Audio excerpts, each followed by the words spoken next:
Assalamualaikum warahmatullahi wabarakatuh.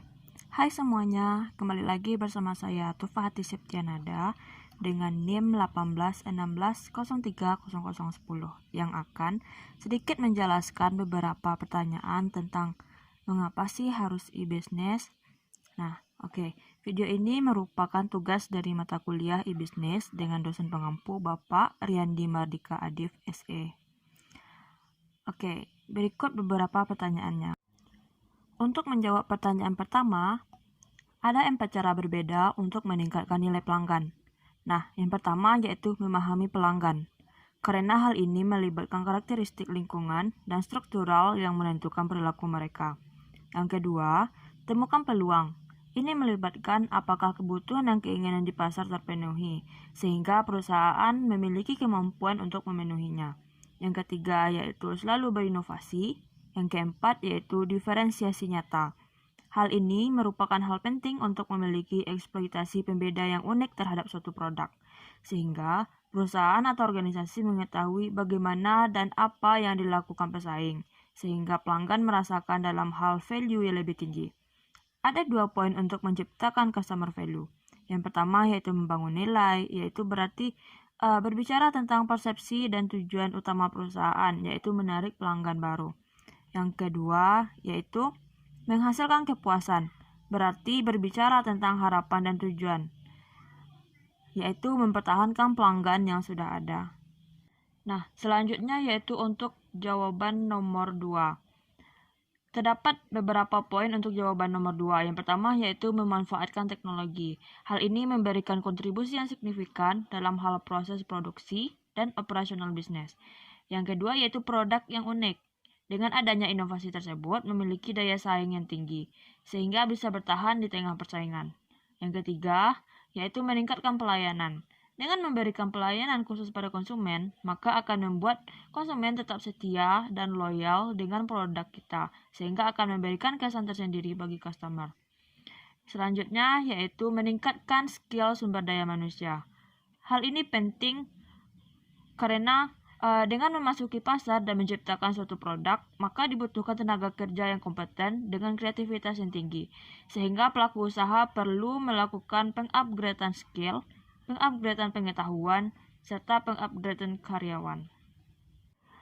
Ada beberapa hal yang perlu diperhatikan dalam meningkatkan pendapatan dan profitabilitas.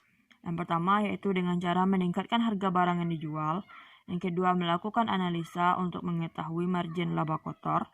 Yang ketiga, yaitu dengan cara meningkatkan penjualan, layanan atau produk. Yang keempat, melalui pelanggan. Yang kelima, yaitu mencegah fraud. Profitnya meningkat akan percuma jika terjadi fraud. Untuk itu, pebisnis menentukan metode pembayaran apa saja yang bisa diterima oleh perusahaan. Dan yang terakhir, yaitu hindari kompetisi harga dan juga tambahkan jenis varian produk.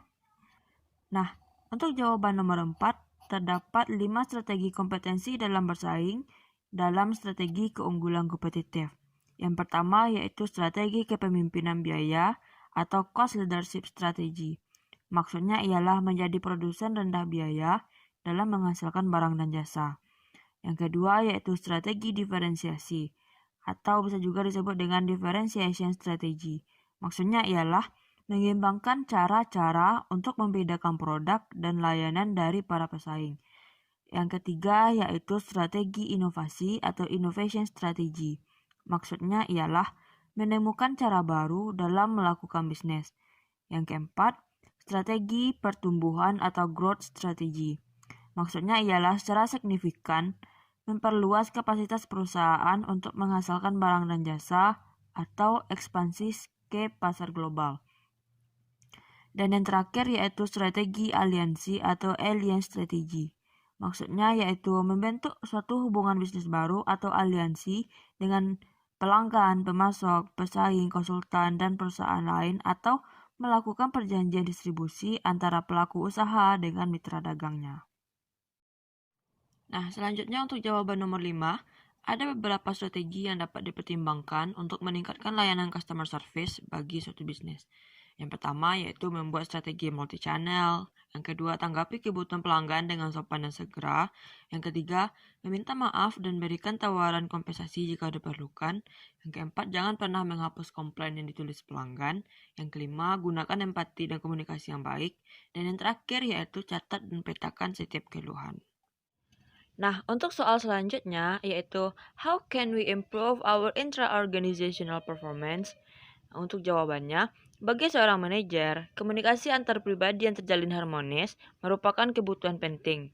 Karena dengan komunikasi antar pribadi yang harmonis akan meminimalisir terjadinya miscommunication antara pihak yang berkomunikasi, di mana komunikasi dan kompetensi dapat mempengaruhi perilaku-perilaku karyawan dalam suatu organisasi dan upaya untuk mencapai tujuan organisasi bersangkutan secara legal, tidak melanggar hukum, dan sesuai dengan moral maupun etika.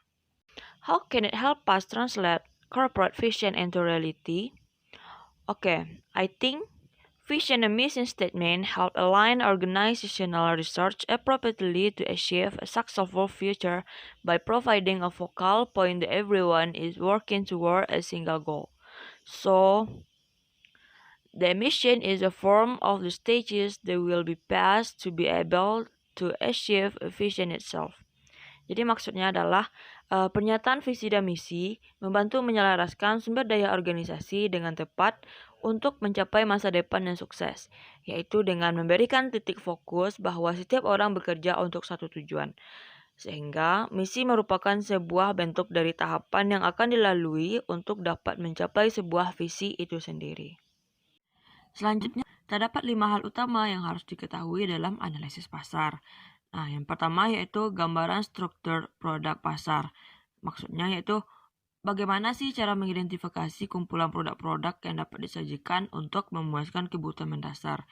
Yang kedua yaitu batasan pasar yang relevan.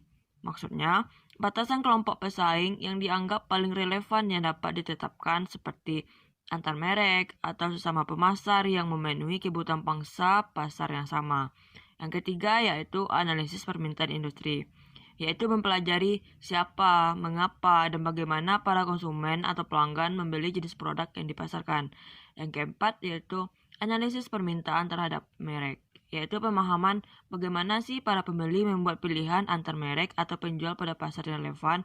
Nah, yang kelima yaitu identifikasi, yaitu didasarkan pada penelitian perusahaan terhadap peluang-peluang pasar dan potensi pasar. Nah, lanjut untuk mereview materi e-business. Oke, apa sih itu e-business? E-business adalah penggunaan teknologi informasi, khususnya teknologi jaringan dan komunikasi untuk meningkatkan cara organisasi melakukan seluruh proses bisnisnya atau proses internalnya. Nah, e-commerce adalah layanan yang baik untuk menjual atau membeli suatu produk. Contoh e-commerce yang ada di Indonesia adalah Lazada, Shopee, Bukalapak, Tokopedia, dan lain-lain sebagainya. Jadi perbedaan antara e-business dengan e-commerce adalah kalau e-business merupakan interaksi bisnis eksternal organisasi dengan memanfaatkan teknologi informasi. Nah, sedangkan untuk e-commerce lebih merujuk kepada pelaksanaan transaksi bisnis seperti pembelian atau penjualan secara elektronik. Nah, kemudian yaitu infrastruktur untuk e-business atau bisnis elektronik ini. Oke, ada beberapa hal. Yang pertama yaitu LAN, yaitu Local Area Network. Berarti peralatan dan lokasi jaringan komputer tersebut saling berdekatan satu sama lain. Yang kedua yaitu WAN atau Wide Area Network. Berarti jaringan komputer mencakup lebih luas. Kemudian yaitu VAN, Value Added Network. Berarti sistem komunikasi jarak jauh yang didesain dan dikelola perusahaan independen. Kemudian yaitu ada internet, merupakan jaringan internasional komputer yang saling berhubungan dengan akses yang sangat luas. Kemudian ada intranet. Intranet merupakan jaringan internal yang terkoneksi dengan internet yang aksesnya terbatas. Dan yang terakhir yaitu ada extranet, jaringan intranet yang menghubungkan dua perusahaan. Nah, biasanya lebih memanfaatkan EDI. Nah, demikian materi review yang dapat saya sampaikan. Salah dan janggal saya mohon maaf. Wabillahi taufiq wa hidayah. Assalamualaikum warahmatullahi wabarakatuh.